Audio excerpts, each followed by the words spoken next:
প্রিয়ন্তী শান্ত হয়। দূর থেকে ফজরের আজান ভেসে আসছে, সেই সাথে ভোর হয়ে আসছে ক্রমশই। কিছুক্ষণ পরেই ধরণীতে আলো ফুটবে, সেই আলো সকল আধার মুছে দিয়ে নতুন দিনের সূচনা করবে।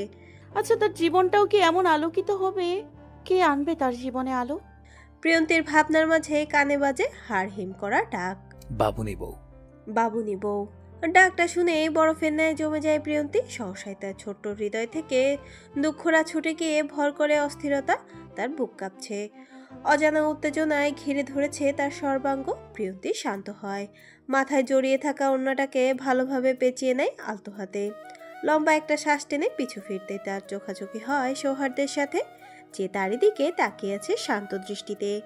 প্রিয়ন্তী থমকায় সেই দৃষ্টিতে।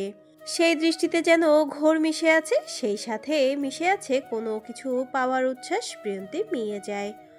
অস্বস্তিতে মাথা নুয়ে ফেলতেই তার দিকে ধীর পায়ে এগিয়ে সে সৌহার্দ্য। প্রিয়ন্তীকে আপাদমস্তক পর্যবেক্ষণ করে ঝুঁকে দাঁড়ায় প্রিয়ন্তীর ক্লান্ত মুখটার সামনে। সৌহার্দ্যের এহেন কাণ্ডে প্রিয়ন্তী ভরকায়। সৌহার্দ্যকে তার এতটা কাছে দেখে চোখ বড় বড় করে বন্ধ করে নেয় তড়াক করে। সৌহার্দ্য মুখ লুকিয়ে হাসে, নিজেকে ধাতস্থ করে পুনরায় তীক্ষ্ণ দৃষ্টিতে তাকায় প্রিয়ন্তীর খিচে রাখা মুখখানায়। সেখানে চোখ জোড়া স্থির রেখে ঘোর লাগা কণ্ঠে বলে, লজ্জা পাচ্ছিস? প্রিয়ন্তী কেঁপে ওঠে। সৌহার্দ্যের বলা কথাগুলো যেন তার মুখে আশ্রে পড়ছে। সহসায় সে চোখ খুলে তাকায়। চোখ জোড়া মেলতেই তার চোখাচোখি হয় সৌহার্দ্যের উচ্ছ্বাসিত মুখটার সাথে। দুজনের মাঝে দূরত্ব কম থাকায় প্রিয়ন্তী ভরকায়, যার দরুন শাড়ির আঁচলখানা খামচে ধরে পিছনে পিছিয়ে যেতে থাকে ভয়ে ভয়ে। এক পা করে পিছিয়ে যাওয়ায় তার প্রতিটা পদচারণে নুপুরজোড়া ছন্দ তুলে ঝনঝনিয়ে। জায়গার সমাপ্তিতে তার সরু কোমর গিয়ে ঠেকে ব্যালকনির রেলিংয়ে। প্রিয়ন্তীর এহেন কাণ্ডে পুনরায় মাথা নিচু করে হাসে সৌহার্দ্য। বাচ্চা বউয়ের সাথে অসভ্যতা করায় নিজে শাসায় কতক্ষণ, তবে মুখে দুষ্টু হাসি ফুটিয়ে তুলে প্রিয়ন্তীর ন্যায় সে এক পা করে এগিয়ে যেতে থাকে প্রিয়ন্তীর দিকে।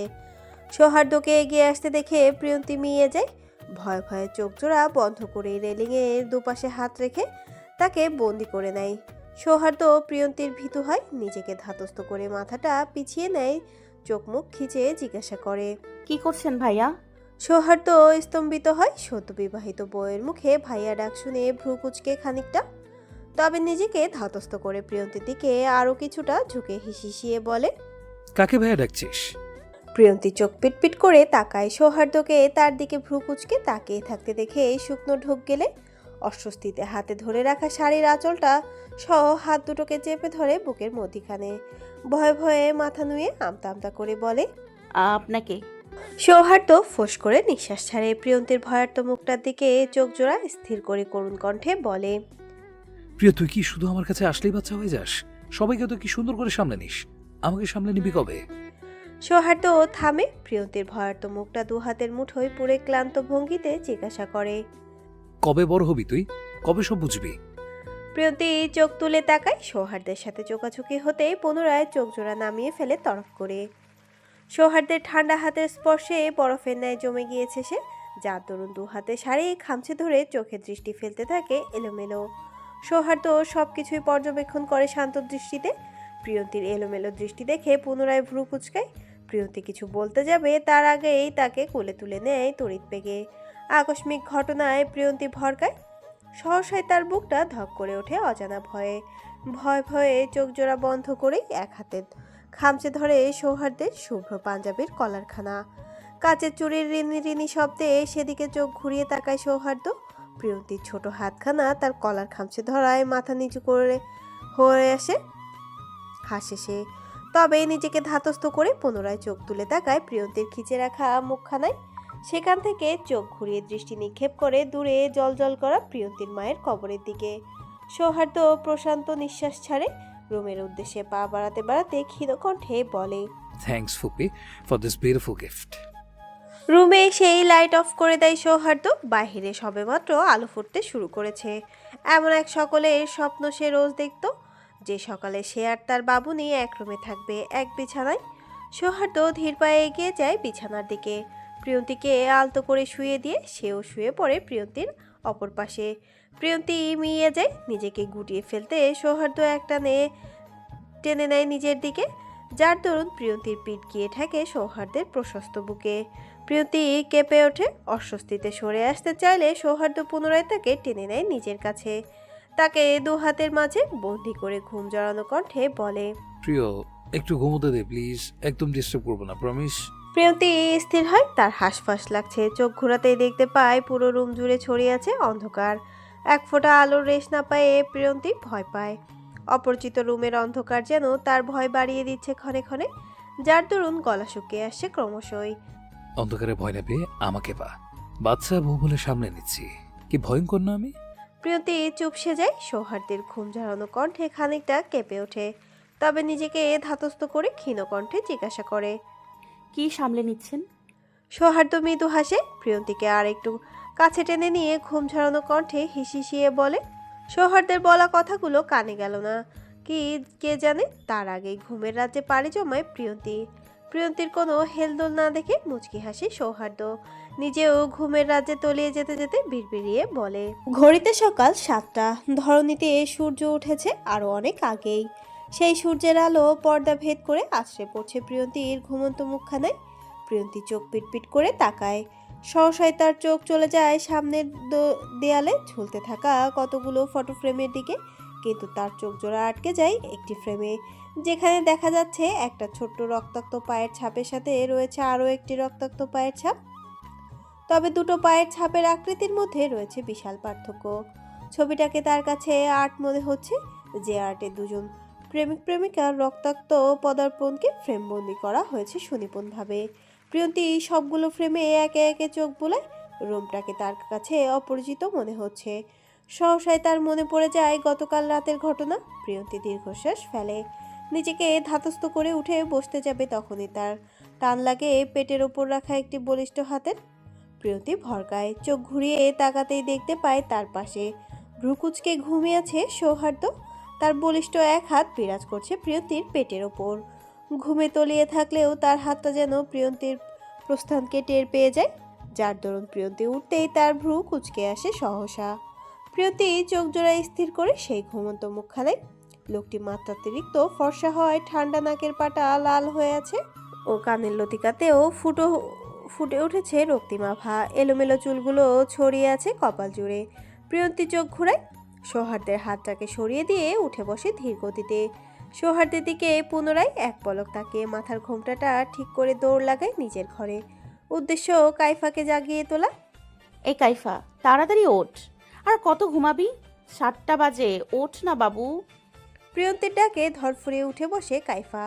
প্রিয়ন্তীকে আপাদমস্তক পর্যবেক্ষণ করে নিভু নিভু চোখে জিজ্ঞাসা করে। কাইফার প্রশ্নে নিষ্প্রভ দৃষ্টিতে তাকিয়ে থাকে প্রিয়ন্তী। কাইফার চোখ টলছে আর অনবরত হাই তুলছে। তার কোমর সমান চুলগুলো এলোমেলো হয়ে ছড়িয়ে আছে সারা পিঠ জুড়ে। ছোট ছোট চুলগুলো ঝুঁকে আছে সামনের দিকে। সদ্য ঘুম থেকে ওঠায় মুখটাও ফুলে রয়েছে কিঞ্চিত। পুরোপুরি ঘুম না কাটায় চোখ জোড়া প্রায় নিভু নিভু। প্রিয়ন্তী মৃদু হাসে। বিছানা থেকে ওড়নাটা তুলে নিয়ে সেটাকে পেঁচিয়ে দিতে থাকে কাইফার সম্পূর্ণ মাথায়।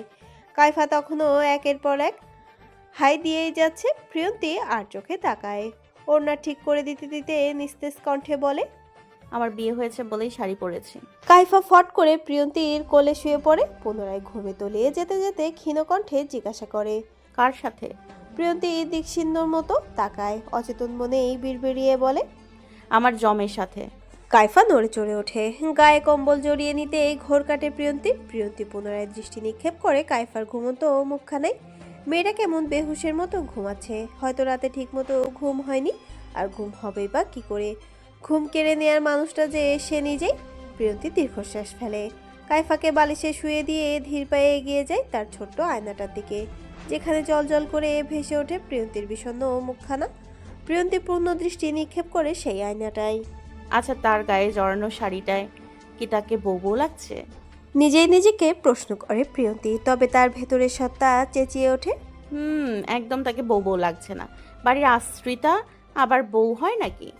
সকাল 8টা বাজতেই একে একে সকলে নেমে আসে ডাইনিং টেবিলে। সকলে বসে আছে নাস্তার অপেক্ষায়। প্রতিদিনের ন্যায় প্রিয়ন্তী নাস্তা বানাতে আসলেও আজ নাস্তা বানানোর দায়িত্বটা তুলে নিয়েছে মোহনা চৌধুরী। তার মেয়ের বিয়ে আজ। বিয়ে হলেই সে চলে যাবে পরের ঘরে। আবার কবে না কবে আসবে সেটা ভেবেই দুফোঁটা অশ্রু গড়িয়ে পড়ে তার চোখ থেকে। তাই আজ নিজ হাতে সে মেয়ের সব পছন্দের খাবার রান্না করেছে। তার হাতে হাতে কাজে সাহায্য করছে পারুল আর রূপালী চৌধুরী। প্রিয়তি তাদের পাশেই দাঁড়িয়ে আছে চুপটি করে। কাইফাকে ডেকে তুলতে ব্যর্থ হয়ে সে চলে গিয়েছিল গোসল করতে। গতকালের ঘটনার দরুন তার শরীর চ্যাটচ্যাটে হয়ে আছে। শরীরের কিছু কিছু জায়গায় মাটিও লেগে আছে বোধ হয়। গোসল করায় নিজেকে হালকা লাগছে এখন। প্রিয়তি গোসল সেরে গায়ে জড়িয়ে নেয় লাল টুকটুকে একটা সুতি জামা, সেই সাথে মাথায় পেঁচিয়ে নেয় কালো রঙের একটা ওড়না। ওড়নাটা পেঁচানোতে তাকে দেখতে জীবন্ত পুতুলের মতো লাগছে। স্নিগ্ধ মুখটায় ফোঁটা ফোঁটা জলের বিন্দু জমে আছে এখনো। সে গোসল সেরেই হন্তদন্ত হয়ে নিচে নেমে এসেছে, যার দরুন মুখটা মোছারও সময় পায়নি। প্রিয়ন্তীর অস্বস্তি হয়। মামিরা কাজ করছে আর সে দাঁড়িয়ে আছে ভেবে লজ্জাও পায় কিছুটা। বড় মামি আমাকে দাও, আমি করে দিচ্ছি। প্রিয়ন্তীর ডাকে ঘাড় বাঁকিয়ে তাকায় মোহনা চৌধুরী, যে এতক্ষণ দাঁড়িয়ে দাঁড়িয়ে লুচি ভাজছিল। মোহনা চৌধুরীকে তার দিকে অপলক দৃষ্টিতে তাকিয়ে থাকতে দেখে সহসায় মাথা নুয়ে ফেলে প্রিয়ন্তী। মোহনা চৌধুরী মৃদু হাসে। প্রিয়ন্তীর দিকে দুপা এগিয়ে গিয়ে আহ্লাদি কণ্ঠে বলে, এত সকাল সকাল নেমে এলি যে? মুনাফ যদি রাগ করে, নতুন বউ ঘরে থাকতি। কথাটা শুনে লজ্জায় মিয়ে যায় প্রিয়ন্তী। নিচু করে রাখা মাথাটা আরও খানিকটা নিচু করতেই এগিয়ে আসে রূপালী চৌধুরী। প্রিয়ন্তী দু কাঁধে হাত রেখে হাসি হাসি মুখেই বলে, মেয়েটাকে রেহাই দাও আপা, এমনিতেই লজ্জাবতী, এখন হয়তো মাটি ভাগ করে মাটির নিচেই ঢুকে যাবে। রূপালী চৌধুরীর কথায় হেসে ওঠে মোহনা চৌধুরী। পুনরায় কাজে মনোযোগ দিতে দিতে প্রিয়ন্তীর উদ্দেশ্যে বলে ওঠে, প্রিয়, যা তো মা, এই খাবারগুলো টেবিলে রেখে দিয়ে আয়। এক্ষুনি হয়তো হাঁক ডাক পড়বে, খাবার কোথায় খাবার কোথায় করে। মামির আদেশে লুচির বাটিটা নিয়ে এক ছুটে টেবিলের দিকে চলে যায় প্রিয়ন্তী। প্রিয়ন্তী চলে যেতেই মোহনা চৌধুরীর দিকে এগিয়ে এসে গা ঘেঁষে দাঁড়ায় রূপালী চৌধুরী। তপ্ত নিঃশ্বাস ফেলে অপরাধী কণ্ঠে বলে, আপা, ওদের বিয়েটা দিয়ে কি আমরা ভুল করলাম? দেখো মেয়েটা এখনো কত বাচ্চা, এসব বিয়ে শাদীর কি বোঝেও। তাছাড়া মুনাফু তো ওকে পছন্দ করে না, দেখতে না কেমন এড়িয়ে এড়িয়ে চলতো। হয়তো খালার অপরাধটা ঢাকতে ওকে বিয়ে করেছে। আচ্ছা, ওদের বিয়েটা টিকবে তো? রূপালী চৌধুরীর প্রশ্নে হাত থেমে যায় মোহনা চৌধুরী। এই কথাটা তার মাথাতেও এসেছে। তাছাড়া শাহানা চৌধুরী যে মানুষ, সে কখনোই প্রিয়ন্তীকে ছেলের বউ হিসেবে মেনে নেবে না। মোহনা চৌধুরী দীর্ঘশ্বাস ফেলে। পুনরায় কাজে মনোনিবেশ করতে করতে করুণ কণ্ঠেই বলে, আর যাই হোক, মেয়েটার ভাগ্য যেন ওর মায়ের মতো না হয়। ওর মায়ের তো যাওয়ার জায়গা ছিল, ওর তো তাও নেই। ডাইনিং টেবিলে কোল হয়ে বসে আছে উপস্থিত সকলে। টেবিলের প্রথম চেয়ারটাতে বসেছে রাহেলা বেগম। তার পাশেই লম্বালম্বিভাবে বসেছে তার 3 পুত্র নওয়াব নওশেদ ও নূর চৌধুরী। তাদের থেকে কিছুটা দূরত্ব বজায় রেখে বসেছে বাড়ির সকল কনিষ্ঠ সদস্যরা। পুরো টেবিল জুড়ে ছড়িয়ে আছে নীরবতা। প্রতিদিন খাবার টেবিলটা আনন্দ উল্লাসে মেতে থাকলেও আজ যেন সেটাতে ছড়িয়ে রয়েছে বিষণ্ণতা। একদিকে গতকালের ঘটনা সকলের মনকে বিষিয়ে রেখেছে, অন্যদিকে আজ মিহির বিয়ে। মেয়েটা আজ বাড়ি ছেড়ে চলে যাবে ভেবে সকলের মন খারাপ। তখনই ধীর পায়ে নিচে নেমে আসে প্রান্ত। সিঁড়ি শেষ ধাপে দাঁড়িয়ে ইতিউতি করে চোখ ঘোরাতে থাকে আশেপাশে, কিন্তু কাঙ্ক্ষিত ব্যক্তিটিকে খুঁজে না পেয়ে সহসায় ভ্রুজোড়া কুঁচকে আসে তার। তবে প্রিয়ন্তীকে বাটি হাতে এগিয়ে আসতে দেখে মুখে মৃদু হাসি ফুটে ওঠে, যার দরুন হন্তদন্ত হয়ে ছুটে যায় প্রিয়ন্তীর কাছে। প্রিয়, ওই তার ছিঁড়া মায়াটা কই? প্রান্তের আকস্মিক আগমনে প্রিয়ন্তী চমকায়। প্রান্ত ভাইকে অধৈর্যের ন্যায় প্রশ্নটা করতে দেখে বিস্ময়ে চোখ ছোট ছোট করে জিজ্ঞাসা করে, কার কথা বলছো? প্রান্ত ভ্যাবাচাকা খায়। নিজের খোলস থেকে বেরিয়ে আসার দমে যায় কিছু, তবে নিজের মধ্যে আত্মবিশ্বাসী ভাব ফুটিয়ে তুলে গম্ভীর কণ্ঠে বলে, দুধ ভাতের। প্রিয়ন্তী ভাবশূন্য চোখে তাকিয়ে থাকে প্রান্তের দিকে। সে এখনো বুঝতে পারছে না প্রান্ত ভাই কার কথা বলছে। তখনও তাদের কানে বাজে কাইফার কাটকাট কণ্ঠস্বরের প্রশ্ন। কাইফার প্রশ্নে চোখ ঘুরিয়ে তাকায় প্রান্ত। প্রিয়ন্তীও তাকায় ঘাড় উঁচু করে। সহসায় দুজনের মুখ হা হয়ে যায়। বিস্ময়ে দুজনের যেন চোখের পলকে ফেলতে ভুলে গিয়েছে। তখনই ছুটে আসে পারুল। কাইফার সামনে গিয়ে চোখ বড় বড় করে জিজ্ঞাসা করে, আফা, আপনি প্রান্ত ভাইজানের শার্ট পরছেন কেন? পারুল থামে, সন্দেহান দৃষ্টিতে বুলায় কাইফার দিকে। কাইফা দাঁড়িয়ে আছে সিঁড়ির উপরিভাগে। সে এক হাতে চোখ ডলছে আর অন্য হাতে মুখে ব্রাশ রেখেছে। কাইফার আপাদমস্তক পর্যবেক্ষণ করে ফিক করে হেসে ফেলে পারুল। মুখে হাসি হাসি ভাব বজায় রেখে ব্যঙ্গাতুর সুরে বলে, তয় এইটা তো শার্ট না, আপনার গায়ে এক্কেরে পাঞ্জাবি হইয়া গেছে। কাইফা তড়াক করে চোখ মেলে তাকায়। শার্টটা প্রান্তের। শুনে সকল ঘুম উবে গিয়েছে যেন। সহসায় চোখ জোড়া বন্ধ করে বিড়বিড়িয়ে বলে, যেখানে বাঘের ভয় সেখানেই সন্ধে হয়। কাইফা চোখ পিটপিট করে তাকায়। প্রান্তকে তার দিকে রাগের দৃষ্টিতে তাকিয়ে থাকতে দেখে মাথা নুয়ে ফেলে ভয়ে। নুয়ে রাখা মাথায় অপরাধী কণ্ঠে জি বলে। Sorry uncle. কাইফা থামে, চোখ উঁচিয়ে পুনরায় তাকায় প্রান্তের দিকে। প্রান্তকে তখনও তার দিকে রাগের দৃষ্টিতে তাকিয়ে থাকতে দেখে সহসায় চোখ বুলায় শার্টের, যেখানে তার মুখ থেকে পড়া পেস্টের ফেনা জমে রয়েছে শার্টের উপরিভাগে।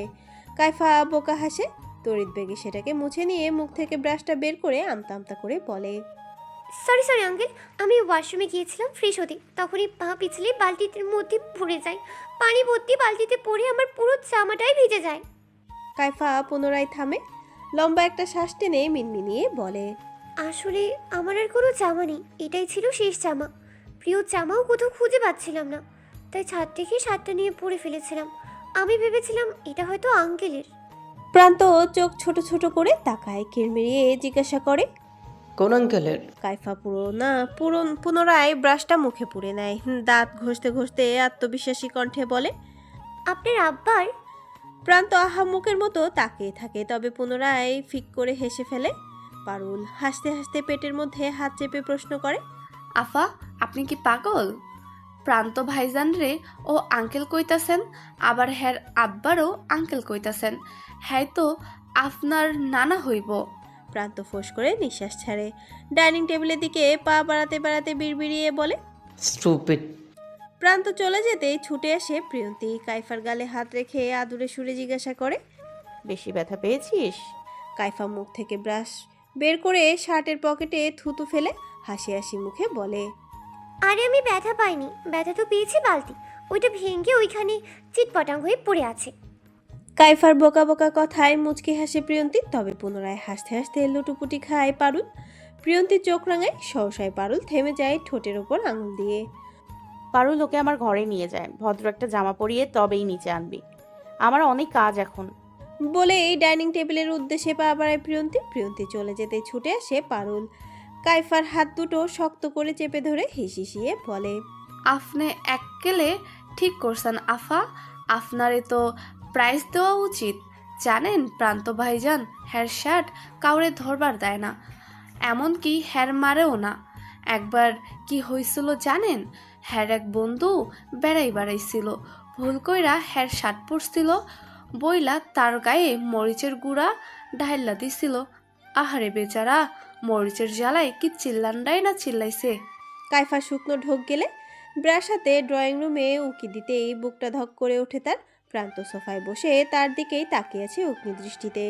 কাইফা বোকা হাসে, চোখ ঘুরিয়ে কাদো কাদো মুখে তাকায় শার্টের পকেটের দিকে, যেখানে সে একটু আগেই থুতু ফেলেছে।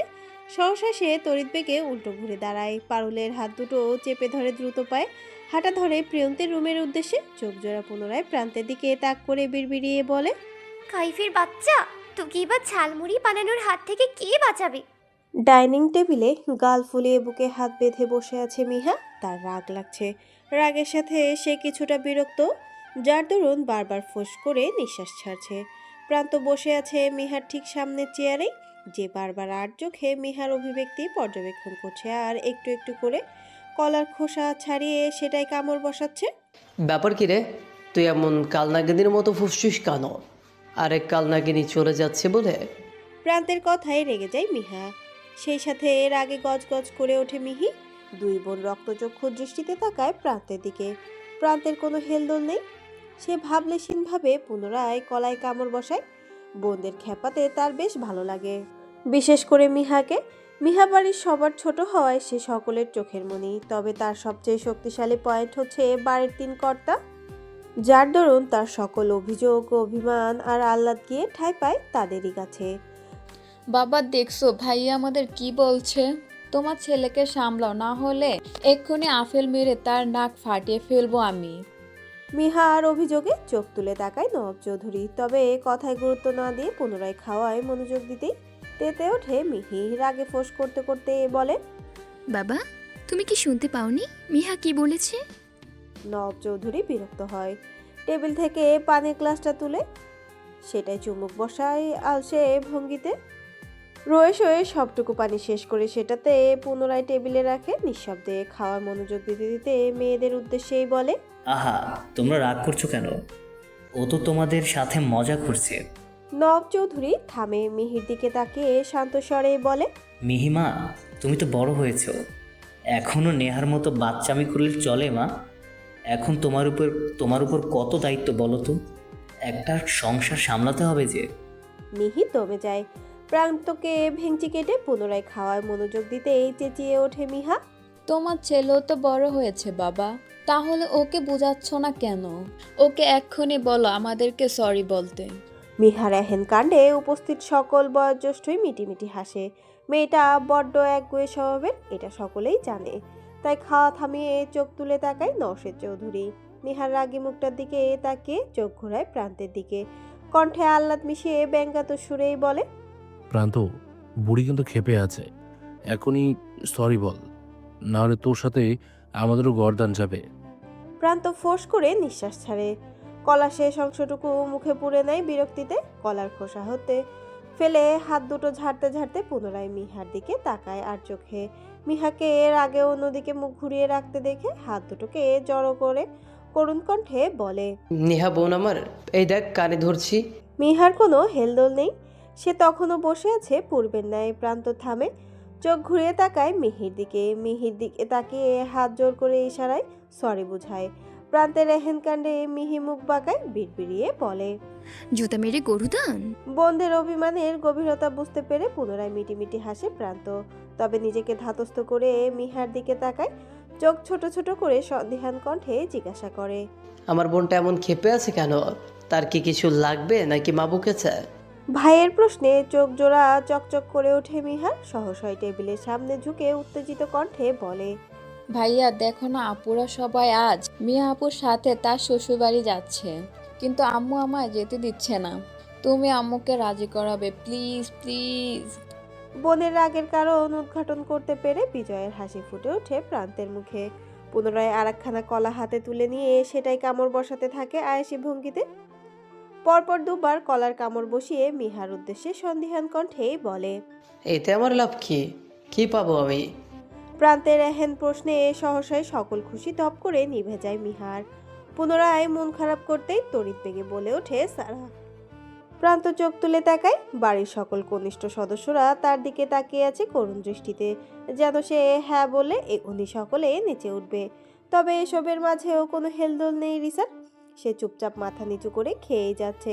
প্রান্ত চোখ ঘোরায়, সম্পূর্ণ কলাটা মুখে পুরে ভাব নিয়ে বলে, ঠিক আছে, আমি মাকে রাজি করাবো, তবে আমার একটা শর্ত আছে। প্রান্তের প্রথম কথায় সকলে লাফিয়ে উঠলেও শেষের কথায় পুনরায় দমে যায় সকলে। তার দিকে চোখ ছোট ছোট করে তাকাতে উত্তেজিত কণ্ঠে মানহা বলে ওঠে, কি শর্ত ভাইয়া?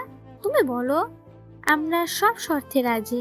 প্রান্ত মৃদু হাসে। বোনদের অবস্থা দেখে তার হাসি পাচ্ছে, তবে নিজেকে সংযত করে কিছুটা ঝুঁকে এসে হেসিয়ে বলে, একটা সাহায্য চাই, ব্যাপারটা অনেকটা গিভ অ্যান্ড টেক। তোরা পারবি কিনা বল, তাহলেই আমি আমার কাজ শুরু করব। প্রান্তের কথায় পুনরায় চোখ ছোট ছোট করে তাকায় সকলে। কোনো কিছু তাদের মাথায় ঢুকছে না, সকলে আহম্মকের মতো তাকিয়ে আছে। তবে মিহা বিচলিত হয়, অধৈর্যের ন্যায় বলে ওঠে, কিসের সাহায্য? প্রতিশোধের। প্রান্তের কথায় একে অপরের মুখ চাওয়াচাই করে। তাদের এই শান্ত ভাইটাও যে শত্রু থাকতে পারে সেটা যেন কারো ভাবনাতেও আসেনি। তবে মিহি আর চোখে তাকায়, কণ্ঠ খাদে নামিয়ে সন্দিহান কণ্ঠে জিজ্ঞাসা করে, তোমার শত্রুটা কে? প্রান্ত হাতে একটা আপেল তুলে নেয়, সেটাতে কামড় বসিয়ে কিরমিরিয়ে বলে, দুধ ভাত। সকলে কিংকর্তব্য বিমূঢ় হয়ে যায়, চোখ মুখ কুচকে বিড়বিড়িয়ে বলে, খাবার আবার কারো শত্রু হয় কেমনে? আজীব। তখনই ধীর পায়ে সিঁড়ি বেয়ে নিচে নেমে আসছে সৌহার্দ্য। তার গায়ে জড়ানো কালো রঙের একটা ঢিলে ঢালা টি শার্ট আর পরনে সাদা রঙের একটা প্যান্ট। ফর্সা মুখশ্রীতে কপাল জুড়ে লেপ্টে আছে ভেজা চুলগুলো। সদ্য গোসল সেরে আসায় তখনও চুল থেকে টুপটাপ পানি পড়ছে, যার দরুন সেই পানিতে ভিজে যাচ্ছে টি শার্টের উপরিভাগ। সৌহার্দ্য স্থির হয়, শেষ সিঁড়িটা পার করেই দৃষ্টি নিক্ষেপ করে রান্নাঘরে। সেখানে প্রিয়ন্তীকে দেখতে না পেয়ে সহসায় বিরক্ত ভাব ফুটে ওঠে। বিরক্তিতে মুখ কুচকে বিড়বিড়িয়ে বলে, বেয়াদব মেয়ে, আমাকে ঘুমে রেখে পালিয়ে আসা, এখন আবার লুকিয়ে লুকিয়ে থাকা, একবার শুধু কাছে পাই তোকে, চড়িয়ে সব তাঁত ফেলবো তোর, অসভ্য বউ। সৌহার্দ্য বিরক্তিতে চোখ ঘোরায়, ধীর পায়ে ডাইনিং টেবিলের দিকে এগিয়ে যেতেই তার তৃষ্ণাত চোখ জোড়ায় স্থির হয় প্রিয়তি স্নিগ্ধ মুখখানায়, যে মাথা নুয়ে দাঁড়িয়ে রয়েছে রাহেলা বেগমের পাশে। কালো ওড়নায় আবৃত মুখটায় থমকায় সৌহার্দ্য, যার দরুন ক্রমশই তার নিঃশ্বাস ভারী হয়ে আসে। সৌহার্দ্য শান্ত হয়, সহসায় মাথা নিচু করে বড় বড় দুটো শ্বাস টেনে নেয় দ্রুত গতিতে। এই মুখটা দেখলেই তার নিঃশ্বাস আটকে আসে, শ্বাসকষ্ট হয় হাঁপানির মতো। আবার না দেখলেও নিঃশ্বাস আটকে আসে, দম বন্ধ লাগে মৃত্যু সম। সৌহার্দ্য মৃদু হাসে, মাথা নুইয়ে বিড়বিড়িয়ে বলে, তুই কি সাংঘাতিক মেয়ে প্রিয়, কি সুন্দর আমার জীবনে অক্সিজেন আর কার্বন ডাই অক্সাইড দুটোর ভূমিকাই পালন করছিস। সৌহার্দ্য চোখ তুলে তাকায়, সে যতটা উন্মাদ তার বাবুনি ঠিক ততটাই অপোজ। ভেবে ফোঁস করে নিঃশ্বাস ছেড়ে তবে নিজেকে ধাতস্থ করে গটগট পায়ে দ্রুত হেঁটে গিয়ে বসে পড়ে প্রান্তের পাশে। সৌহার্দ্যকে বসতে দেখে চোখ বড় বড় করে তাকায় বাড়ির কনিষ্ঠ সদস্যরা। রিসাও চোখ তুলে তাকায় ভ্রু কুচকে, তবে সে সৌহার্দ্যের এহেন কাণ্ডে মিটিমিটি হাসে। প্রান্ত আর রাহেলা বেগম বাকিদের কোনো হেলদোল নেই, তারা দিব্যি মনোযোগ সহকারে খেয়েই যাচ্ছে। সৌহার্দ্যকে বসতে দেখে সারা বিস্মিত কণ্ঠে জিজ্ঞাসা করে, মিয়া আপু, আমাকে একটা চিমটি কাটো তো। এটা কি সত্যি নাকি আমি স্বপ্ন দেখছি? মিহি দ্বিগুণ বিস্ময় নিয়ে বলে, আরে এটা সত্যি হবে, না হলে তুই আর আমি কি একই জিনিস দেখতাম? দুজনের কথাগুলো কানে যেতেই রক্তিম চোখে তাকায় সৌহার্দ্যকে তাদের দিকে তাকিয়ে থাকতে দেখে সংশয় ভয়ে চুপসে যায় মিহা আর সারা। দুজনে পুনরায় খাবারে মনোযোগ দিতে রাহেলা বেগম দুষ্টু কণ্ঠে বলে ওঠে, প্রিয় নানুমণি, মুনাফ দাদু ভাইকে নাস্তাটা বেড়ে দাও দেখি, আজ হয়তো ক্ষুধাটা একটু বেশিই লেগেছে। দেখো না কেমন সকলের সাথে খেতে বসে গেল। রাহেলা বেগমের কথায় মুখ টিপে টিপে হাসে সকলে। তবে প্রসঙ্গ পাল্টাতে মুখ খুলে নওশেদ চৌধুরী প্রিয়ন্তীর উদ্দেশ্যে রাগী কণ্ঠে বলে, তোকে কতবার বলেছি আমাদের সাথে খেতে বস, কোনো কথাই শুনিস না আমাদের, পরে একা একা কার সাথে খাবি? নওশেদ চৌধুরীর কথায় মিয়ে যায় প্রিয়ন্তী। নিজেকে ধাতস্থ করে চোখ তুলে তাকাতেই তার চোখাচোখি হয় সৌহার্দ্যের রক্তিম চোখের সাথে, যে তার দিকেই তাকিয়ে আছে আগুন দৃষ্টিতে। সৌহার্দ্যকে তার দিকে রাগের দৃষ্টিতে তাকিয়ে থাকতে দেখে পুনরায় ভয়ে মাথা নুয়ে ফেলে তড়িৎ বেগে। প্রান্ত সপ্তমবারের মতো আপেলে কামড় বসায়। সে এতক্ষণ আর চোখে সবই পর্যবেক্ষণ করছিল। দুজনের হাবভাব দেখে তার ভীষণ হাসি পাচ্ছে, যার দরুন মুখ লুকিয়ে হেসে নেয় খানিকটা। তবে সহসায় নিজেকে ধাতস্থ করে কিছুটা হেলে বসে সৌহার্দ্যের দিকে। সৌহার্দ্যের কানে কাছে মুখ নিয়ে হিসিয়ে বলে, ভাই কন্ট্রোল ইউরসেলফ, আমার বোনটা কিন্তু এখনো বাচ্চা, কি মিষ্টি না আমার বোনটা। সৌহার্দ্যের চোখ জোড়া তখনও প্রিয়ন্তীর নুয়ে রাখা মুখটার ওপর নিবদ্ধ, তবে তার দৃষ্টি আগের তুলনায় শীতল হয়ে এসেছে। প্রিয়ন্তীর স্নিগ্ধ মুখটা তাকে ক্রমশই ঘোরের মধ্যে নিয়ে যাচ্ছে। সেই ঘোর লাগা কণ্ঠে প্রান্তের উদ্দেশ্যে বিড়বিড়িয়ে বলে, Yeah, that's why I can't control myself. প্রান্ত মাথা নিচু করে হাসে। সৌহার্দ্যের দৃষ্টি অনুসরণ করে প্রিয়ন্তীর দিকে তাকিয়ে বিড়বিড়িয়ে বলে, প্রিয় রে, এই বরকে সামলাবি কেমনে? একেবারে বউ পাগলা হবে দেখিস, তোকে দুই দণ্ড শান্তি দিবে না দেখিস। মুনাফ, চট্টগ্রামের ক্লায়েন্টরা কিছু জানিয়েছে তোমাকে? নবাব চৌধুরীর ডাকে ঘোর কাটে সৌহার্দ্যের। নিজেকে ধাতস্থ করি তড়িঘড়ি ব্রেডে জ্যাম লাগাতে লাগাতে ভারী কণ্ঠে বলে, হ্যাঁ জেঠু, তারা আজই একবার আসতে চাচ্ছে, প্রজেক্টগুলো দেখে ডিলটা সাইন করবে। আমি দুটোই মিটিং ডেকেছি, 12টার দিকে বেরিয়ে পড়বো। সৌহার্দ্যের কথায় খাওয়া থামিয়ে ফেলে সকলে। তবে কাদো কাদো মুখে তাকায় মিহি। সে ভাবটা বজায় রেখে অভিমানী কণ্ঠে বলে, ভাইয়া, তুমি কি আমার বিয়েতেও থাকবে না? সৌহার্দ্য চোখ তুলে তাকায়। মিহির মলিন মুখটার দিকে তাকিয়ে রাশভারী কণ্ঠে বলে, আসতে লেট হতে পারে, তবে আমি চেষ্টা করবো তাড়াতাড়ি চলে আসার। Don't be sad. সকলে দীর্ঘশ্বাস ফেলে। ছেলেটা বিয়েতেও থাকতে পারবে না ভেবে সকলের মুখে বিষণ্ণতা ফুটে ওঠে। নবাব চৌধুরী উঠে দাঁড়ায়, তার খাওয়া শেষ। সোফার দিকে হাঁটা ধরতেই তার পিছু পিছু চলে যায় তার দুই ভাই নওশেদ চৌধুরী ও নূর চৌধুরী। মামারা চলে যেতেই সৌহার্দ্যের দিকে ধীর পায়ে এগিয়ে আসে প্রিয়ন্তী। উদ্দেশ্য নানুর কথা মতো সৌহার্দ্যকে নাস্তা বেড়ে দেওয়া। প্রিয়ন্তী সৌহার্দ্যের কাছাকাছি এসে দাঁড়াতেই তাকে একটানে চেয়ারে বসিয়ে দেয় সৌহার্দ্য। আকস্মিক ঘটনায় প্রিয়ন্তী ভরকায়, সহসায় বুকটা ধক করে ওঠে তার। সৌহার্দ্যের এহেন কাণ্ডে চোখ বড় বড় করে তাকায় টেবিলে উপস্থিত সকলেই। তারা যেন বিস্ময়ে চোখের পলক ফেলতেই ভুলে গিয়েছে যার দরুন একে অপরকে বিড়বিড়িয়ে জিজ্ঞাসা করে। বিয়ে হতে না হতে এত প্রেম? প্রেম থাকলে না জানি কি হতো। তবে মুখ টিপে টিপে হাসে প্রান্ত রাহেলা বেগম। ওর শাড়ির আঁচলে মুখ ঢেকে নেন খানিকটা। প্রিয়ন্তী চোখ তুলে তাকায়। সকলে তাদের দিকে চোখ বড় বড় করে তাকিয়ে থাকতে দেখে সহসায় মাথা নুয়ে ফেলে লজ্জায়। নিজেকে ধাতস্থ করে উঠে দাঁড়াতে যাবে, তখনই চেয়ারের ওপরে রাখা হাতটা চেপে ধরে সৌহার্দ্য। প্রিয়ন্তী মিয়ে যায়, তার অস্বস্তি হচ্ছে। কাচুমাচু হয়ে বসতেই তার মুখের সামনে জ্যাম লাগানো ব্রেডটা তুলে ধরে সৌহার্দ্য। একদম পালানোর চেষ্টা করবি না, চুপচাপ হাকর। নড়াচড়া করবি তো এক চড় খাবি। প্রিয়ন্তী ভীত হয়। সৌহার্দ্যের হাত থেকে নিজের হাত ছাড়িয়ে নিতে চাইলে পুনরায় সেটাকে চেপে ধরে আরো শক্ত করে। প্রিয়ন্তী স্থির হয়ে বসে, তার হাতটা মৃদু কাঁপছে। প্রিয়ন্তীর কম্পনরত হাতের দিকে তাকিয়ে মুচকি হাসে সৌহার্দ্য। সহসায় তার মুখখানাকে প্রিয়ন্তীর দিকে ঝুঁকিয়ে হিসিয়ে বলে, আমার এইটুকু ছোঁয়া এমন এলোমেলো হলে চলবে পাখি? আমার গভীর ছোঁয়াগুলো যে এখনো স্পর্শই করেনি তোকে। সৌহার্দ্য থামে। প্রিয়ন্তীর নিচু মুখটার দিকে আরো কিছুটা ঝুঁকে হিসিয়ে বলে, যে ছোঁয়ায় ক্ষত হবে, দাগ বসবে গলার ভাঁজে ভাঁজে, আলোড়ন সৃষ্টি করবে প্রতিটা রন্ধ্রে রন্ধ্রে। তখন নিজেকে সামলাতে পারবি তো, নাকি অস্তিত্ব ছবি দিয়ে মুখ লুকাবি আমার বুকে? প্রিয়ন্তীর কান গরম হয়ে ওঠে। টিপ টিপ করতে থাকে তার ছোট হৃদয়খানা। লজ্জায় গালে ছড়িয়ে পড়ে রক্তিমাভা। সৌহার্দ্য পুনরায় মাথা নুয়ে হাসে। তার অবুঝ বউটা যে এসবের কিছুই বোঝেনি সে খুব ভালো করেই জানে। যার দরুন মুখটাকে আগের জায়গায় ফিরিয়ে এনে পুনরায় খাবার তুলে ধরে প্রিয়ন্তীর মুখের সামনে। এবার কোনো ভনিতা ছাড়াই ব্রেডে কামড় বসায় প্রিয়ন্তী। খাবার চিবোতে চিবোতে পুনরায় মাথা নুয়ে ফেলতেই প্রিয়ন্তীর কামড়ে খাওয়া ব্রেডের দিকে তাকায় সৌহার্দ্য। ছোট্ট একটা কামড় বসিয়েছে সে। বাচ্চারাও এর থেকে বড় কামড় বসায়। সৌহার্দ্য দীর্ঘশ্বাস ফেলে। এই মেয়েটা কবে বড় হবে, কবে তার অনুভূতি বুঝবে? সৌহার্দ্যের মুখে দুষ্টু হাসি ফুটে ওঠে। প্রিয়ন্তীর কামড়ে খাওয়া ব্রেডটার দিকে তাকিয়ে বিড়বিড়িয়ে বলে, শুধু বাচ্চা বউ নয়, বাচ্চা বউয়ের বাচ্চাকেও সামলাতে চাই। জলদি বড় হয়ে যা না বাবুনি। প্রিয়ন্তী বিষম খায়। কাশি উঠতে হুঁশ ফিরে সৌহার্দ্যের। সহসায় তড়িঘড়ি করে পানের গ্লাসটা তুলে ধরে প্রিয়ন্তীর মুখের সামনে। প্রিয়ন্তীর দিকে তাকিয়ে অস্থির কণ্ঠেই বলে, তুই কবে বড় হবি প্রিয়? ব্রেড খেতে গিয়ে কে বিষম খায়? সৌহার্দ্যের এহেন কাণ্ডে মুখ টিপে টিপে হাসে সকলে। তবে রাগে গা জ্বলে ওঠে রিসার। সে এতক্ষণ যাবৎ এইসব নাটক সহ্য করলেও এখন যেন আর হজম করতে পারছে না। সহসা এসে খাওয়া ছেড়ে গটগট পায়ে হাঁটা ধরে সিঁড়ির দিকে। সেখান থেকে এই ঘাড় বাঁকিয়ে দৃষ্টি নিক্ষেপ করে প্রিয়ন্তীর কাঁধে রাখা সৌহার্দ্যের ফর্সা লোমাবৃত হাতটার ওপর।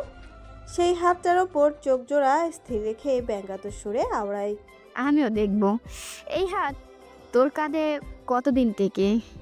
এই হাতের মানুষটাকে যদি আমি কেড়ে না নিয়েছি তবে আমার নামও রিশা নওয়াজ চৌধুরী নয়। বলেই তড়িৎ বেগে সিঁড়ি বেয়ে উপরে চলে যায় রিসা। তাহলে ওকে আমায় দিয়ে দাও, আমি না হয় পেলে পুষে বড় করব। তাছাড়াও তোমাকে এমনিতেও পছন্দ করে না।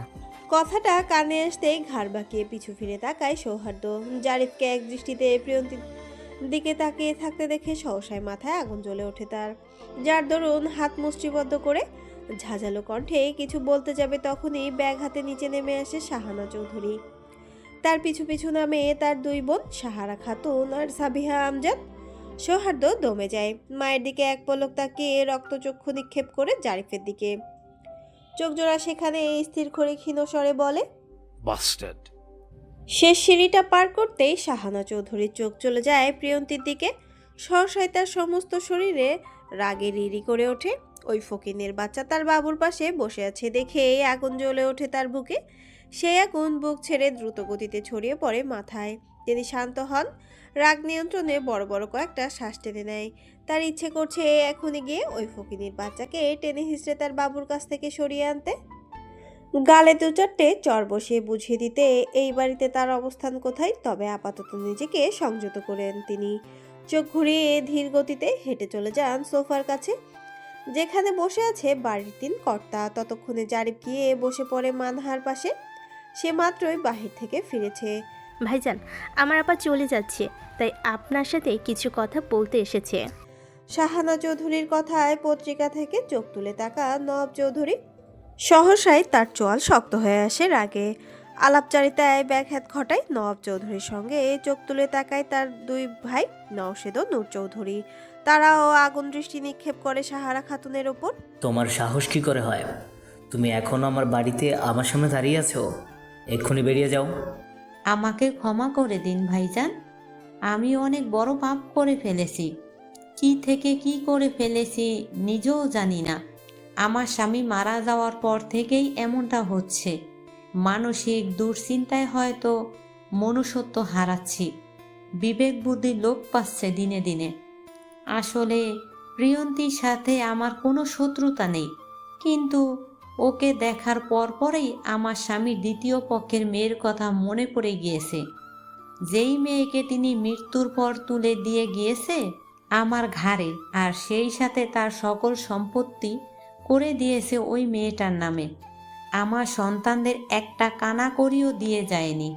আপনিই বলুন, আমার রাগ হবে না?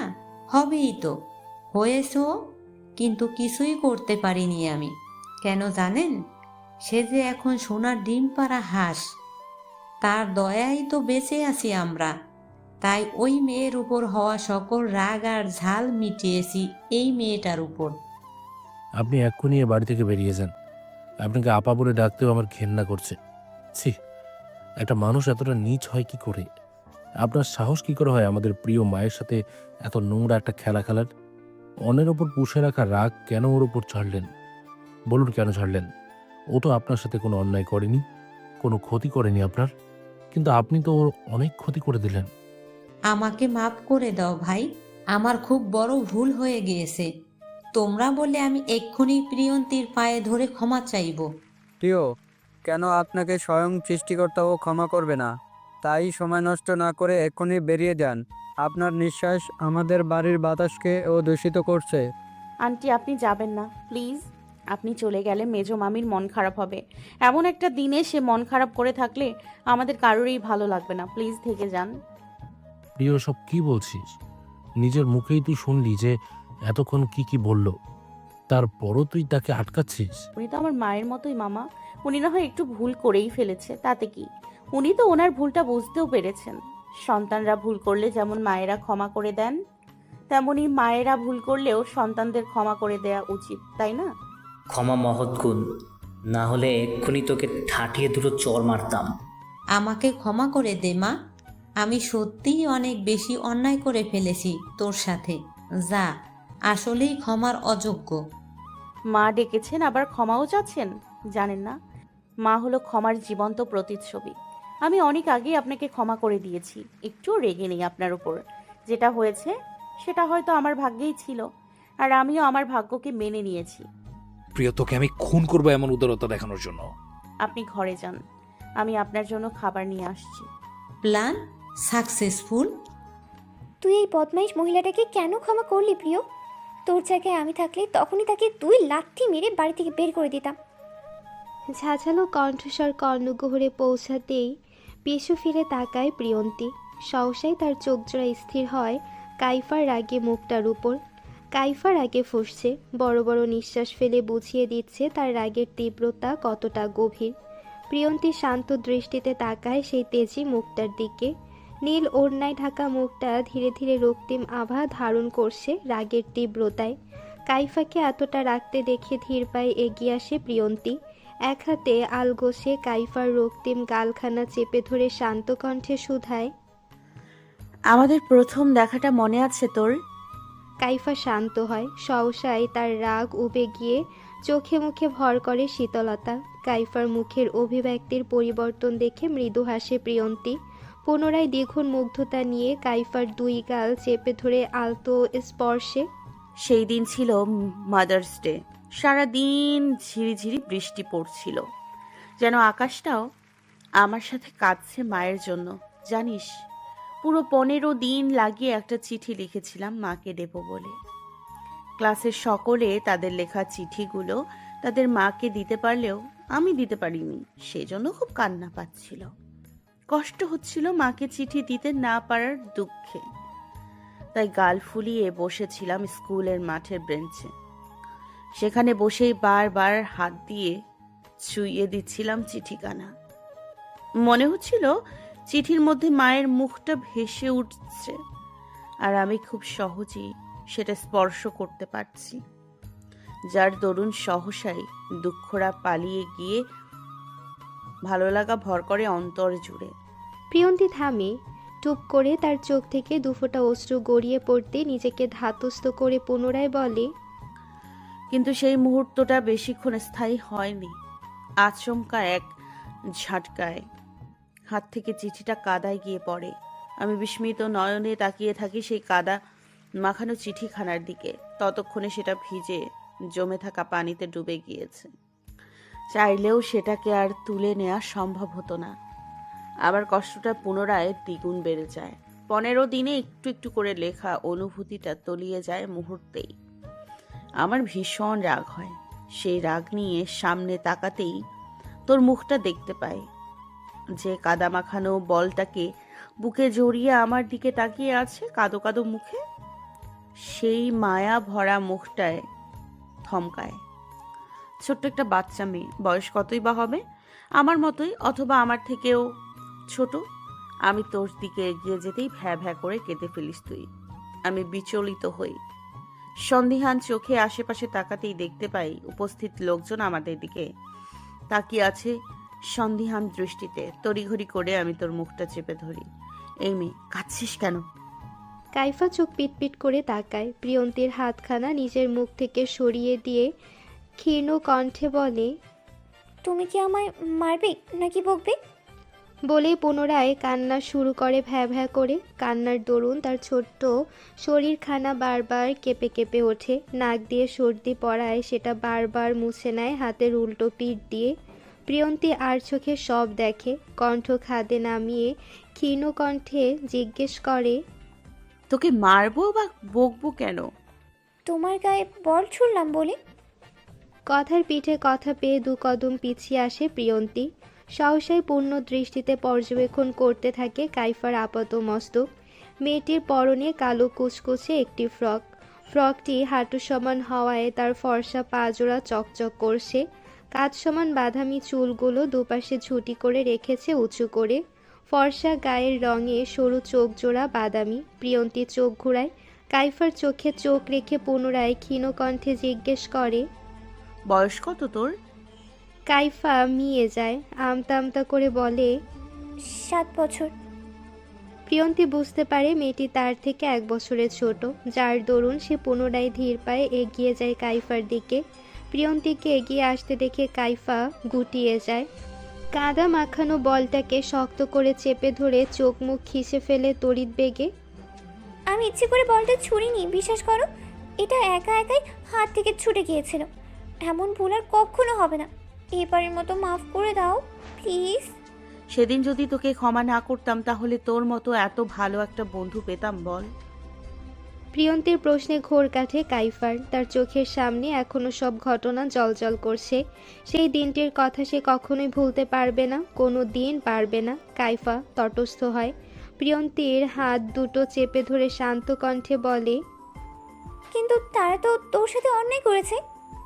কাইফার প্রশ্নে প্রিয়ন্তী মলিন হাসে। হাত ছাড়িয়ে তড়িঘড়ি করে চুলার দিকে এগিয়ে যেতে যেতে ক্ষীণ কণ্ঠে বলে, আমি জানি সেটা। তবে সকল অন্যায় ক্ষমা করে যদি কারো থেকে মায়ের ভালোবাসা পাওয়া যায়, বন্ধুরূপী একজন বোন পাওয়া যায়, তার জন্য একটা কেন, এমন 1000টা অন্যায়ও ক্ষমা করতে রাজি। কাইফা মুগ্ধ হয়ে শোনে। প্রিয়ন্তীর স্বভাব সম্পর্কে সে আগে থেকেই অবগত। তবে তার ভয় হয়, যে ভয়টা সে রোজ পায় প্রতিনিয়ত। আমি যদি কখনো তোর সাথে কোনো অন্যায় করি, আমাকে ক্ষমা করবি তো প্রিয়? কাইফার প্রশ্নে পিছু ফিরে তাকায় প্রিয়ন্তী। খাবারের প্লেট হাতে ধীর পায়ে এগিয়ে এসে দাঁড়ায় কাইফার সামনে। সন্ধিহান দৃষ্টিতে কাইফার পুরো মুখে চোখ বুলাতে থাকে সন্তর্পণে। কাইফা ভীত হয়। ধরা পড়ার ভয়ে চোখের দৃষ্টি ফেলতে থাকে এলোমেলো। আমার কাইফা আমার সাথে কোনো অন্যায় করতে পারেই না। বরং আমি যদি বলি, তার প্রাণটাও আমার জন্য দিয়ে দিতে পারবে, তাই না? প্রিয়ন্তীর প্রশ্নে চোখ তুলে তাকায় কাইফা। প্রিয়ন্তীর উজ্জ্বল মুখটার দিকে তাকিয়ে বিড়বিড়িয়ে বলে, এতটা বিশ্বাস করিস না প্রিয়। মন ভাঙা যে বড্ড কষ্টের। ঘড়ির কাঁটা প্রায় 12টা ছুঁই ছুঁই। বাড়িটা মেতে আছে বিয়ের হট্টগোলে।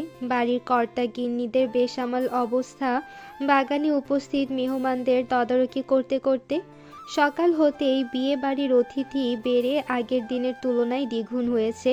তাদের নাস্তার আপ্যায়নে নিঃশ্বাস ফেলার ফুরসত নেই প্রিয়ন্তীর। সকল কিছু সে একা হাতেই সামলাচ্ছে। তার সাথে রয়েছে মর্জিনা খালা। বাড়ির সকল কনিষ্ঠ সদস্যরা 10টার দিকেই চলে গিয়েছে পার্লারে। তাদের সাথে গিয়েছে কাইফা আর পারুল। মূলত মিহি আপু জোর করেই তাদের নিয়ে গিয়েছে। প্রিয়ন্তীকেও যেতে বলেছে, কিন্তু প্রিয়ন্তী যায়নি। তার এসব পছন্দ নয়, বরং নিজেকে সাধারণভাবে রাখতে এসে বেশি পছন্দ করে। তবে তার কাজের মাঝে সৌহার্দ্য বারবার দোতলা থেকে তাকে ডেকে গিয়েছে অধৈর্যের ন্যায়। কিছুক্ষণ পর পর তার কানে বাজত, প্রিয়, এক কাপ কফি দিয়ে যা। প্রিয়, কফি। প্রিয়, জলদি আয়, আমার হাতে একদম সময় নেই। প্রিয়ন্তী বিরক্ত হয়। মিষ্টির প্যাকেটগুলো মর্জিনা খালাকে বুঝিয়ে দিয়ে এক দৌড়ে ছুটে আসে কফি হাতে। লোকটা তাকে বড্ড জ্বালাচ্ছে। কই, আগে তেমন করতো না, এখন বউ হয়েছে বলে এমন করবে? কি অসহ্য লোক। বউ, কামেন। সৌহার্দ্যের ডাকে ঘোর কাটে প্রিয়ন্তীর, যে এতক্ষণ যাবৎ সৌহার্দ্যের রুমের সামনে কফির কাপ হাতে দাঁড়িয়ে এইসবই ভাবছিল। সহসায় ভ্রুজোড়া কুঁচকে আসে তার। নিজেই নিজেকে প্রশ্ন করে, সে তো এখানে আসার পর কোনো শব্দ করেনি, তাহলে লোকটি জানলো কিভাবে সেখানেই আছে? দরজাটাও তো বন্ধ। প্রিয়ন্তীর ভাবনায় পড়ে। আজ পর্যন্ত সে এই রহস্য উদ্ঘাটন করতে পারেনি। তার ভাবনার মাঝে পুনরায় ডাক আসে, বাবুনি বউ। সৌহার্দ্যের গম্ভীর ডাকে কেঁপে ওঠে প্রিয়ন্তী। সহসায় নিজেকে ধাতস্থ করে তড়িঘড়ি করে ঢুকে পড়ে তার জমের রুমে। রুমে ঢুকতেই ভয়ে হাত পা কাঁপতে শুরু করে তার। সেই সাথে বুকটাও কেঁপে ওঠে টিপ টিপ করে। প্রিয়ন্তী স্থির হয়। মাথায় দেওয়া ঘোমটাটাকে ঠিক করে সামনে তাকাতেই তার চোখাচোখি হয় সৌহার্দ্যের সাথে, যে ড্রেসিং টেবিলের সাথে হেলান দিয়ে তাকিয়ে আছে তারই সাথে। প্রিয়ন্তী ভরকায় সেই দৃষ্টিতে রাগ নাকি মুগ্ধতা ফুটে আছে বুঝতে পারছে না সে, যার দরুন সহসায় মাথা নুয়ে ফেলে ভয়ে ভয়ে। প্রিয়ন্তীর এহেন কাণ্ডে ফোঁস করে নিঃশ্বাস ছাড়ে সৌহার্দ্য। নিজেকে ধাতস্থ করে ধীর পায়ে এগিয়ে এসে দাঁড়ায় প্রিয়ন্তীর সামনে। প্রিয়ন্তীর নুয়ে রাখা মুখটার দিকে তাকিয়ে ক্ষীণ কণ্ঠে বলে, সকালে আমাকে না বলে পালিয়ে গিয়েছিলে কেন? প্রিয়ন্তী তটস্থ হয়, চোখ পিটপিট করে আমতা আমতা করে বলে, পালাইনি তো, আমি তো আমার ঘরে গিয়েছিলাম। তোর ঘর কোনটা? সৌহার্দ্যের কাট প্রশ্নে চোখ তুলে তাকায় প্রিয়ন্তী। সৌহার্দ্যকে তার দিকে ভ্রুকুচকে তাকিয়ে থাকতে দেখে সহসাই খানিকটা মিয়ে যায় সে। তবে মনে কিছুটা সাহস জুগিয়ে ক্ষীণ কণ্ঠে বলে, এ বাড়িতে আসার পর থেকে যে ঘরটায় থাকতাম সেটা।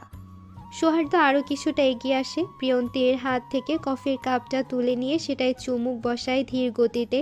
তবে তার চোখ জোড়া তখনও নিবদ্ধ প্রিয়ন্তীর নিচু মুখটার উপর। সেখানে চোখ জোড়া স্থির রেখে কোমল কণ্ঠে বলে, আমিও তো নিজের, তাহলে আমাকে আপন করে নিচ্ছিস না কেন? প্রিয়ন্তী ভরকায়। অস্বস্তিতে এক পা পিছিয়ে যেতেই মাথা নিচু করে হাসে সৌহার্দ্য। নিজেকে ধাতস্থ করে পুনরায় প্রিয়ন্তীর ভীত মুখটার দিকে তাকিয়ে বলে, কফিতে চিনি দিসনি কেন? তুই কি আমাকে তেতো খাইয়ে মেরে ফেলবি? সৌহার্দ্য থামে, মুখে দুষ্ট হাসি ফুটিয়ে তুলে আর চোখে তাকায় প্রিয়ন্তীর নিচু মুখটার দিকে। তার কোমল ঠোঁট জোড়ার দিকে চোখ জোড়া স্থির করে ঘোর লাগা কণ্ঠে বলে, তেতো খেয়ে মরতে রাজি আছি, যদি তার পরিবর্তে মিষ্টি চুমুতে বাঁচিয়ে নিস। সৌহার্দ্যের কথা শেষ হতেই হন্তদন্ত হয়ে ছুটে আসে প্রিয়ন্তী। সৌহার্দ্যের শেষের কথাগুলো তার কানে পৌঁছায়নি, বরং তার কানে বারংবার বাজতে থাকে, কফিতে চিনি দিসনি কেন? প্রিয়ন্তী তটস্থ হয়, হাত কসলাতে কসলাতে আমতা আমতা করে বলে, আমি 2 চামচ চিনি দিয়েছি, তারপরেও তেতো লাগছে। প্রিয়ন্তীর প্রশ্নে মাথা নিচু করে হাসে সৌহার্দ্য। মুখে গাম্ভীর্যতা ফুটিয়ে তুলে সন্দিহান কণ্ঠে বলে, Then you can taste it. Priyanti ভীত হয়। তার স্পষ্ট মনে আছে সে গুনে গুনে 2 চামচ চিনি দিয়েছে। প্রিয়ন্তী ভাবনায় পড়ে, তবে কি তার স্মৃতিশক্তি লোপ পাচ্ছে? ধীরে ধীরে সব ভুলে যাচ্ছে। ভাবনার মাঝে প্রিয়ন্তী সামনে ঝুঁকে চুমুক বসায় সৌহার্দ্যের হাতে ধরা কফির কাপে। প্রিয়ন্তীকে ঝুঁকতে দেখে সহসায় তার কপালে একখানা চুমু খায় সৌহার্দ্যের এহেন কাণ্ডে প্রিয়ন্তী বিষম খায়। জোরে জোরে কেশে উঠতেই তাকে এক টানে নিজের বুকের সাথে জড়িয়ে ধরে সৌহার্দ্য। কাপটাকে টেবিলে রেখে এক হাতে বহু কষ্টে জড়িয়ে ধরে অন্য হাতে প্রিয়ন্তীর মাথা মুছে দিতে থাকে আলতো স্পর্শে। প্রিয়ন্তী স্তব্ধ হয়ে যায়। তার মাথা গিয়ে ঠেকেছে সৌহার্দ্যের বুকের ঠিক বাম পাশে। প্রিয়ন্তী শোনে সেই বুকের ঢিপ ঢিপ শব্দ, সেই সাথে তারও বুকের টিপ টিপ শব্দ বাড়তে থাকে পাল্লা দিয়ে। প্রিয়ন্তী মাথাটা বুকের সাথে লাগিয়ে চোখ তুলে তাকায় সৌহার্দ্যের মুখের দিকে। সৌহার্দ্যের চোখ জোড়া সামনের দিকে তাক করা, সে হয়তো আনমনে কিছু ভাবছে। প্রিয়ন্তী পূর্ণ দৃষ্টিতে তাকায় সেই ভাবুক মুখটার দিকে। সৌহার্দ্যের স্পর্শটাকে তার কাছে ঠিক প্রথম দিনের স্পর্শর মতোই লাগছে, যেদিন প্রথমবার সৌহার্দ্য নিজের পাঞ্জাবির হাতায় প্রিয়ন্তীর কপালের ঘাম মুছে দিয়েছিল। সে স্পর্শে ছিল কোমলতা, যেটা প্রিয়ন্তী আজ পুনরায় অনুভব করল। তবে তখনকার প্রিয়ন্তী ছিল ছোট্ট অবুঝ বাচ্চা, কিন্তু এখনকার প্রিয়ন্তী বুঝদার, যে নিজেই নিজেকে সামলাতে জানে, নিজেকে নিজেই আগলে রাখতে জানে সকল দুঃখ কষ্ট থেকে। প্রিয়ন্তী স্থির হয়, চোখ নামিয়ে সৌহার্দ্যের থেকে দূরে সরে আসতে চাইলে সৌহার্দ্য ফটাফট তার গাল দুটো চেপে ধরে দুই হাতে। প্রিয়ন্তী মিয়ে যায়, অস্বস্তিতে মাথা নুয়ে ফেলতে সৌহার্দ্য পুনরায় তার মুখটা তুলে ধরে উপরের দিকে। প্রিয়ন্তীর চোখে চোখ রেখে করুণ কণ্ঠে বলে, আই এম সরি বাবুনি, আর এমনটা হবে না, প্রমিস। প্রিয়ন্তী অপলক দৃষ্টিতে তাকিয়ে থাকে সৌহার্দ্যের করুণ মুখটার দিকে। এই মুখের ভাবভঙ্গি সে বুঝতে পারে না। তার সব সময় মনে হতো এই মুখটাতেই তার ধ্বংস লেখা আছে, যেই ধ্বংসটা শুরু হয়েছে বিয়ে নামক পবিত্র বন্ধন দিয়ে। এক্ষুনি বেরোবো, আসতে হয়তো লেট হবে, এসেই যাতে তোকে এই রুমটাতে পাই আমার বউ হিসেবে, মনে থাকবে বাকি? প্রিয়ন্তীর ঘোর কাটে, চোখ পিটপিট করে তাকাতেই দেখতে পায় সৌহার্দ্য তার মাথার ঘোমটাটা ঠিক করে দিচ্ছে মুগ্ধতা নিয়ে। প্রিয়ন্তীকে তার দিকে তাকিয়ে থাকতে দেখে সৌহার্দ্য থামে, পুনরায় প্রিয়ন্তীর গাল দুটো চেপে ধরে ঝুঁকে দাঁড়ায় প্রিয়ন্তীর সামনে। প্রিয়ন্তীর মুখটার দিকে তাকিয়ে হিসিয়ে বলে, আমার বউটা আমার অনুপস্থিতিতে নিজেকে সামলে রাখতে পারবে না? প্রিয়ন্তী ঘোরের মাঝেই মাথা নাড়িয়ে হ্যাঁ বুঝায়। প্রিয়ন্তীর আহিন কাণ্ডে মুখ লুকিয়ে হাসে সৌহার্দ্য। নিজেকে ধাতস্থ করে প্রিয়ন্তীর গাল দুটো আরেকটু চেপে ধরে দুদিকে নাড়িয়ে আদরে কণ্ঠে বলে, দ্যাটস লাইক মাই বাবুনি বউ। প্রিয়ন্তী লজ্জা পায়, সৌহার্দ্যের থেকে নিজেকে ছাড়িয়ে এক ছুটে পালিয়ে যায় রুমের বাহিরে। যেতে যেতে বিড়বিড়িয়ে বলে, প্রিয়, তুই কি দিন দিন নির্লজ্জ হয়ে যাচ্ছিস? ড্রয়িং রুমে দুই সোফায় পাশাপাশি বসে আছে রাহেলা বেগম আর আফিয়া ফারাজি। তাদের পাশে অন্য সোফায় মাথা নিচু করে বসে আছে সায়ান। তার মুখে বারবার মৃদু হাসি ফুটে উঠছে, সেই হাসির রেখা আবার মাঝে মাঝে প্রশস্ত হচ্ছে আনমনে। আপা, আপনি এসেছেন এতেই আমি খুশি। আপনি তো আংটি পরানোর দিন আর হলুদের দিনেও আসলেন না, একবার এসে দেখে যেতে পারতেন আপনার হবুনাথ বউকে। রাহেলা বেগমের কথায় মুচকি এসে উঠে আফিয়া ফারাজি। সহসাই রাহেলা বেগমের হাত দুটো চেপে ধরে উচ্ছ্বাসিত কণ্ঠে বলে, শরীরের যা অবস্থা, উঠে বসতে পারি না আপা। কোন দিন না জানি সবাইকে ফাঁকি দিয়ে চলে যাই, তাই তো সব কিছু এত তাড়াহুড়ো। আজও আসতে পারতাম না, আমার ছোট দাদা ভাইয়ের জোরাজোরিতেই আসতে হলো। আফিয়া ফারাজির কথার পিঠে রাহেলা বেগমও মৃদু হাসে ফিরিয়ে দেয়, মুখে সেই হাসি হাসি ভাব বজায় রেখে পুনরায় বলে ওঠে, তা আমার নতুন নাচ জামাই কোথায়? তারা কখন আসবে? দুপুর তো প্রায় 1টা বাজতে চলল। তারা একটু পরে রওনা দেবে আপা। আমরা একটু আগেই এসেছি একটা কারণে, বলতে গেলে আপনার কাছে একটা আর্জি নিয়ে এসেছি। কথাটা শুনে রাহেলা বেগম বিচলিত হন। নতুন কুটুমদের পক্ষ থেকে কি আর্জি থাকতে পারে ভেবে বুক ধক করে ওঠে। সহসাই সেই ছাপ ফুটে ওঠে চোখে মুখে। রাহেলা বেগমের বিচলিত মুখটা দেখে পুনরায় তার হাত দুটো চেপে ধরে আফিয়া ফারাজি। তার চোখে চোখ রেখে অনুনয়ের সুরে বলে, ভয় পাবেন না আপা, কোনো অবান্তর আর্জি নিয়ে আসেনি। আফিয়া ফারাজি থামেন, চোখ ঘুরিয়ে সায়নের উচ্ছ্বাসিত মুখটা দেখে পুনরায় বলতে থাকে, আমার ছোট দাদা ভাই আপনার নাতনিকে ভারী পছন্দ করেছে, সারাক্ষণ শুধু তার কথাই বলে। আমি আপনার কাছে ওদের বিয়ের আর্জি নিয়ে এসেছি। আপনি রাজি থাকলে আমি আপনার ছেলেদের সাথে কথা বলবো। আমার কিছু হয়ে যাওয়ার আগেই আমার ছোট নাতিটার ওর বউ দেখে যেতে চায় আপা। আফিয়া ফারাজের কথায় স্বস্তির নিঃশ্বাস ফেলে রাহেলা বেগম। প্রস্তাবটা পছন্দ হওয়ায় তার চোখ দুটো চকচক করে ওঠে সহসাই। নিঃসন্দেহে ফারাজি পরিবার যথেষ্ট ভালো। এক পরিবারে দুটো মেয়েকে দিতে পারলে তারও কিছুটা চিন্তামুক্ত থাকবেন, সেই ভেবেই রাহেলা বেগম বলে ওঠে, এটা খুবই ভালো আর জিয়াপা, তবে আমার তো অনেকগুলো নাতনি আছে, আপনি কোন নাতনির কথা বলছেন? তখনই মর্জিনা খালার সাথে নাস্তা হাতে ড্রয়িং রুমে প্রবেশ করে প্রিয়ন্তী। প্রিয়ন্তীর নুপুরের ছন্দে চোখ তুলে তাকায় সায়ান। সহসাই তার চোখ জোড়া আটকে যায় প্রিয়ন্তীর স্নিগ্ধ মুখটায়। আফিয়া ফারাজি আর চোখে তাকায় সায়ানির দিকে। নাতিকে মুগ্ধ হয়ে তাকিয়ে থাকতে দেখে সহসাই বুঝে যায় তার নাতির মনটা কোথায় আটকেছে। সায়ানের এহেন কাণ্ডে মাথা নিচু করে খানিকটা হেসে নেন তিনি। আসসালামু আলাইকুম দাদি। প্রিয়ন্তীর ঋণ ঋণ কণ্ঠে চোখ তুলে তাকায় আফিয়া ফারাজি। তার মনে হলো এত মিষ্টি কণ্ঠস্বর সে আগে কখনোই শোনেনি। সেই কণ্ঠস্বর যেন বারবার তার কানে পুনরাবৃত্তি হয়ে বাজছে। তিনি মুগ্ধ নয়নে তাকান প্রিয়ন্তীর দিকে। সহসাই তার নাতির মতো তার চোখ জোড়াও আটকে যায় প্রিয়ন্তীর স্নিগ্ধ মুখটায়। আপা, ও আমার মেয়ের ঘরের নাতনি, ওর নাম প্রিয়ন্তী। বুবু এদিকে আয়, আমার পাশে একটু বস দেখি। প্রিয়ন্তী অস্বস্তিতে পড়ে, কারণ তার পাশে অন্য সোফাতে বসে আছে সায়ান। তারপরও নিজেকে ধাতস্থ করে ধীর পায়ে এগিয়ে যায় আফিয়া ফারাজির কাছে। তার কাছাকাছি যেতেই তিনি প্রিয়ন্তীকে টুপ করে টেনে নিজের পাশে বসিয়ে দেন। আফিয়া ফারাজির কাণ্ডে মাথা নিচু করে হাসে সায়ান। চোখ জোড়া মেঝেতে স্থির করে বিড়বিড়িয়ে বলে, আস্তে দাদি, আমার হবু বউটা এখনো ছোট। প্রিয়ন্তী বসতেই আফিয়া ফারাজি তার কুঁচকে যাওয়া হাতে প্রিয়ন্তীর গাল দুটো স্পর্শ করে। চোখে মুগ্ধতা বজায় রেখে গাল, চোখ, ঠোঁট ছুঁয়ে দিতে থাকে আলতো স্পর্শে। প্রিয়ন্তী ড্যাব ড্যাব করে তাকিয়ে থাকে। আদরের স্পর্শ পেয়ে সেও যেন মুগ্ধ হয় ষাটোর্ধ্ব মহিলাটিতে। বুবু তুমি কি সুন্দর, একদম পুতুলের মতো। এজন্যই আমার দাদা ভাই সারাদিন শুধু পুতুলি পুতুলি করে। তুমি আমার ঘরের পুতুল হইবা বুবু। প্রিয়ন্তী সন্ধিয়ান চোখে তাকায়। কোনো কিছুই তার মাথায় ঢুকছে না।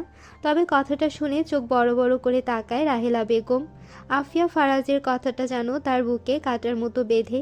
তিনি কিছু বলতে যাবেন, তখনই হন্তদন্ত হয়ে ছুটে আসে সায়ান। প্রিয়ন্তীর সামনে হাঁটু গেড়ে বসে অধৈর্যের ন্যায় বলে, আমি বিয়ে করবি পুতলি, প্লিজ। তোকে নিজের থেকেও বেশি ভালোবাসবো, প্রমিস। প্রিয়ন্তীর কোনো হেলদোল নেই। সে বসে আছে স্তব্ধ হয়ে। প্রিয়ন্তীর কোনো হেলদোল না দেখে সায়ান আরও অধৈর্য হয়ে পড়ে। সহসাই তার চোখ গিয়ে ঠেকে প্রিয়ন্তীর মুচড়াতে থাকা হাত দুটোর উপর। সায়ন শুকনো ঢোক গেলে ধীরে ধীরে প্রিয়ন্তীর হাত দুটো স্পর্শ করতে যাবে, তখনই কানে বাজে অবিশ্বাস্য কয়েকটি line. Don't dare to touch her. She is married now and her husband name is Shohardho Munaf Chaudhary. She is married now and her husband name is Shohardho Munaf Chaudhary. কথাটা যেন পুনরাবৃত্তি হয়ে বাজতে থাকে সায়ানের কানে। সে স্তব্ধ হয়ে বসে আছে। তার ধীরে ধীরে এগিয়ে যাওয়া হাতটাও ততক্ষণে থেমে গিয়েছে কর্কশ কণ্ঠস্বরে। মিনিট কয়েক পেরোতে স্তম্ভিত ফিরে পায় সায়ান। কণ্ঠস্বর অনুসরণ করে তড়িৎ বেগে পিছু ফিরতেই তার চোখাচোখি হয় প্রান্তের সাথে, যে পকেটে হাত গুজে তারই দিকে তাকিয়ে আছে শান্ত দৃষ্টিতে। তবে তার চোখে মুখে ফুটে রয়েছে কাঠিন্যতা। সেই কাঠিন্যতা যেন তাকে হিসিয়ে বলছে, তোমার পুতুলি এখন অন্যের বাগানের ফুল। যেই ফুলকে স্পর্শ করার সাহস, কেন তার দিকে চোখ তুলে তাকানোর অধিকারটুকু তুমি হারিয়েছ। বুঝেছ, একটা জীবন্ত পুতুলের অভাগা প্রেমিক। সায়ান ভীত হয়। সহসায় চোখে দৃষ্টি ফেলতে থাকে এলোমেলো। তার মাথা কাজ করছে না। কি শুনছে সে এগুলো? তার কি কানটাই নষ্ট হয়ে গেল, নাকি এই মেয়েটা তাকে উন্মাদ করে দিল? সায়ান ধাতস্থ হয়। নিজের এলোমেলো প্রশ্নগুলোর উত্তর না পেয়ে অবিশ্বাস্য চোখে তাকায় প্রান্তের দিকে। এক বুক ভয় নিয়ে কাঁপা কাঁপা পায়ে হেঁটে গিয়ে দাঁড়ায় প্রান্তের মুখোমুখি। তার চোখে চোখ রেখে ভয়ার্ত কণ্ঠে বলে, ভাইয়া তুমি আমার সাথে মজা করছো তাই না? আমি কিন্তু সিরিয়াস। বিশ্বাস করো, তোমার বোনটাকে খুব ভালোবাসবো, সবসময় আদর যত্নে মুড়িয়ে রাখবো। ওর গায়ে কোনো আঁচ লাগতে দিব না, প্রমিস। ওকে আমায় দিয়ে দাও না please. No, I'm not lying. প্রান্তের কাটকার জবাবে শায়ান পুনরায় স্তম্ভিত হয়। সহসাই চোখ ঘুরে অবিশ্বাস্য চোখে তাকায় সোফায় বসা 3 রমণীর দিকে, যেখানে রাহেলা বেগম বসে আছে মাথা নিচু করে। তার মুখভঙ্গি দেখে বোঝা যাচ্ছে এই ব্যাপারটাতে তিনি ভীষণ লজ্জিত। তার পাশেই আফিয়া ফারাজি বসে আছে মূর্তির ন্যায়। সেও যেন শায়ানের মতো কথাটা বিশ্বাস করতে পারছে না। শায়ান পুনরায় চোখ ঘোরায়। সে চোখ মুখে অন্ধকার দেখছে। প্রিয়ন্তীর দিকে তাকাতেই দেখতে পায় সে মাথা নিচু করে বসে আছে চুপটি করে। তার প্রান্ত ভাইয়ের কথা একদমই বিশ্বাস হচ্ছে না। তার পুতুলি তাকে সত্যি বলবে, নিশ্চয়ই বলবে। শায়ান ছুটে আসে প্রিয়ন্তীর সামনে, হাঁটু গেড়ে বসতেই প্রিয়ন্তী কিছুটা গুটিয়ে যায়। শায়ান ভীত হয়। অজানা ভয়ে চোখের কোণে অশ্রু ভর করতেই সেটাকে দ্রুত গতিতে মুছে নেয় হাতের উল্টো পিঠ দিয়ে। নিজেকে ধাতস্থ করে কণ্ঠে কোমলতা মিশিয়ে করুণ সুরে বলে, পুতলি, তুমিই বলো, প্রান্ত ভাই এগুলো মিথ্যা বলছে? বলো মিথ্যা বলছে না? সে হয়তো বিশ্বাস করছে না আমি তোমাকে কতটা ভালোবাসি, কিন্তু তুমি তো জানো আমি তোমাকে কতটা ভালোবাসি। তুমি আমার চোখ দেখোনি, চোখের ভাষা কি কখনো মিথ্যা বলে? বলো।